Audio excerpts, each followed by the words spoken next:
Hello everyone, তো আজকে আছে আমাদের একটা বিয়ের ইনভাইট। তো চলো রেডি হয়ে দেখা হচ্ছে। তো ফাইনালি কিন্তু আমি রেডি হয়ে নিয়েছি।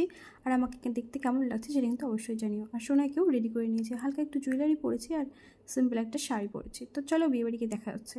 তো এই যে আমার পুরো লুকটা তোমাদেরকে দেখিয়ে দিলাম, আমাকে কেমন লাগছে আর শাড়িটা কেমন লাগছে সেটা কিন্তু অবশ্যই জানিও কমেন্ট করে। তো চলো, এটা বাইরের গেটটা তোমাদেরকে দেখিয়ে দিলাম। তো ভেতরে গিয়ে দেখছি ফুচকার স্টল বসেছে। তো চলো কয়েকটা ঝটপট করে ফুচকাও খেয়ে নিই, তারপরে তো আবার কনের সঙ্গে দেখা করতে হবে। তো চলো। তো এই যে দেখো কনেকে দেখিয়ে দিলাম, আর এখানে দেখো বরমশাই বসে আছে। তো চলো ততক্ষণ খাওয়া দাওয়াটা সেরে নিই। তো সোনাইকে নিয়ে ভীষণই চাপের, একা একা খাবো কী করে। তারপর কাকিমার কাছে দিয়ে একটু তাড়াতাড়ি করে চটপট করে খেয়ে নিলাম। তো সেই জন্য তোমাদের সঙ্গে আর খাবারটা শেয়ার করা হয়নি। তো এখানে ফাঁকাই ছিল প্রত্যেকটা টেবিলে, তো বসে পড়লাম খাওয়া দাওয়াটা শেষ করে। তারপরে দেখছি এখানে মালাবদল হচ্ছে। তো চলো মালাবদলটা দেখে নিই। আর ভীষণ গরম ছিল, ভীষণ এখানে ভিড় ছিল। তো এখন বাড়ি চলে যাই। তো কেমন লাগছে জানিও। দেখা হচ্ছে নেক্সট কোনো মিনি ব্লগে। টাটা।